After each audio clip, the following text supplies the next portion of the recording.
I never thought ordering a cup of coffee could change my life. But when the woman behind the counter looked at me and whispered those words, I realized some battles choose you, whether you're ready or not.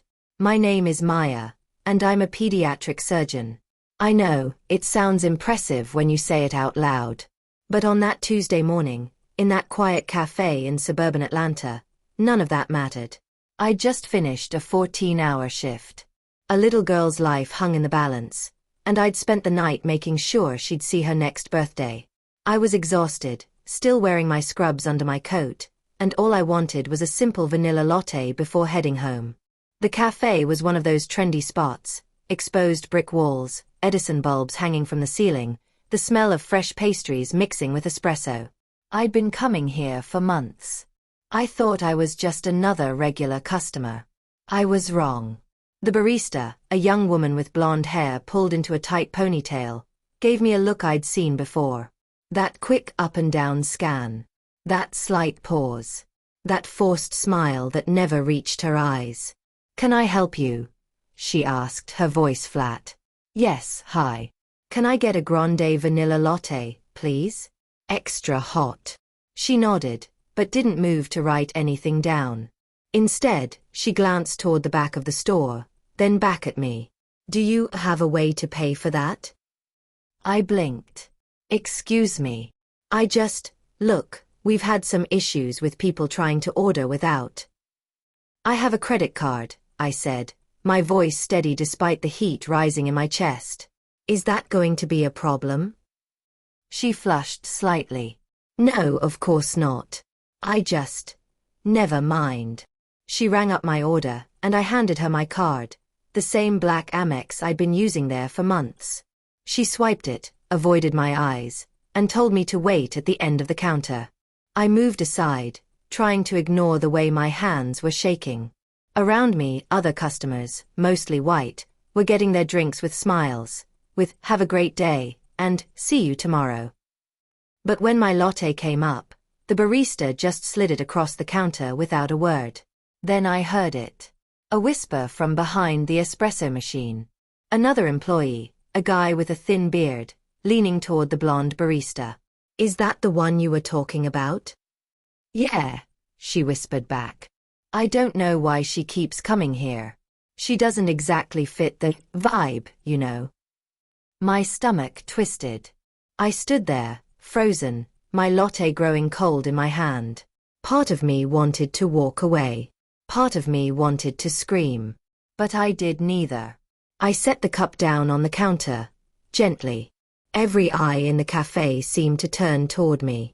"Excuse me," I said, my voice louder than I intended. "What did you just say?" The blonde barista's face went pale. Nothing. I didn't.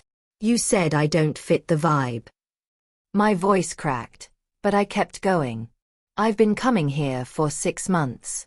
I've tipped well. I smiled. I've been polite. And you've been treating me like I don't belong here. Why?" The cafe went silent. Someone's phone alarm went off in the background and quickly got silenced. The guy with the beard stepped forward, his arms crossed. "Look, lady, if you're gonna cause a scene." "A scene?" I laughed, bitter and raw. "I'm a surgeon. I just saved a 6-year-old's life. I've been awake for 16 hours. And I came here because I thought this was a safe space. But you've been judging me from the moment I walked in. Not because of anything I did, but because of how I look." The blonde barista opened her mouth, then closed it.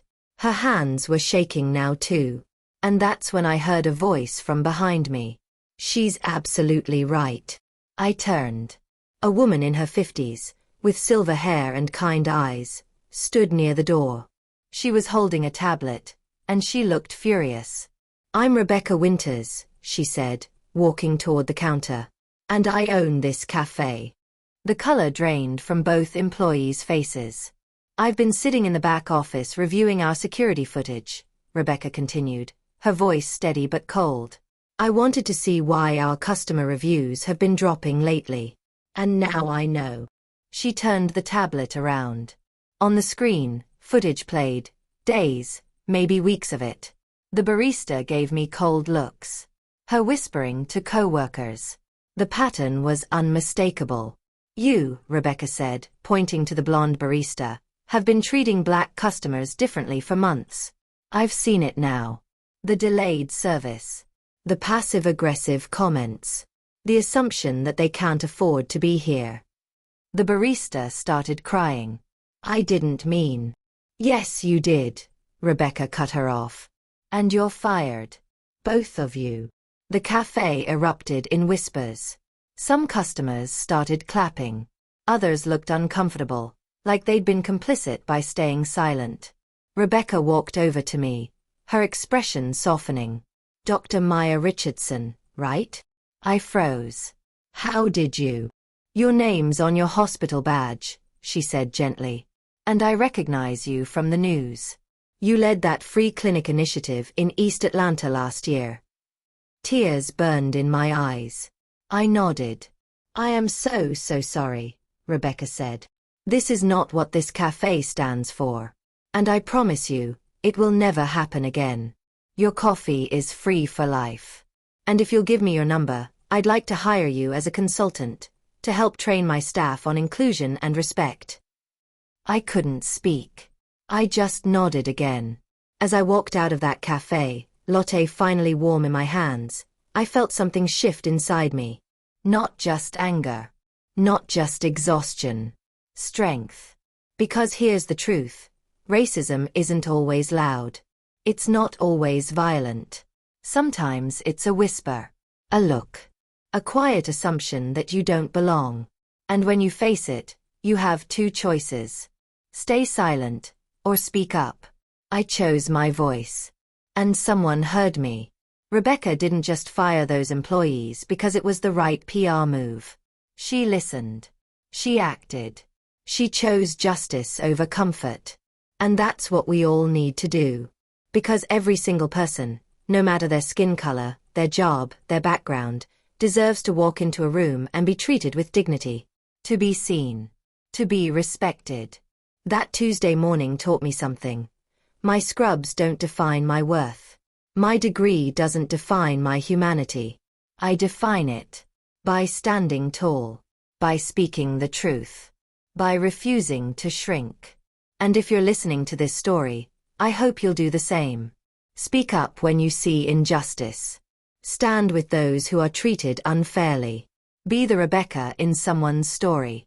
Because we all have the power to change someone's life. One moment. One choice. One act of courage. That's the world I'm fighting for. And I hope you'll fight for it too. Thanks for watching. Don't forget to drop a comment. We read every single one. And if you enjoyed this video, please like, share, and subscribe to the Black Diaries. Your support brings us closer to our goal of reaching 1,000 subscribers.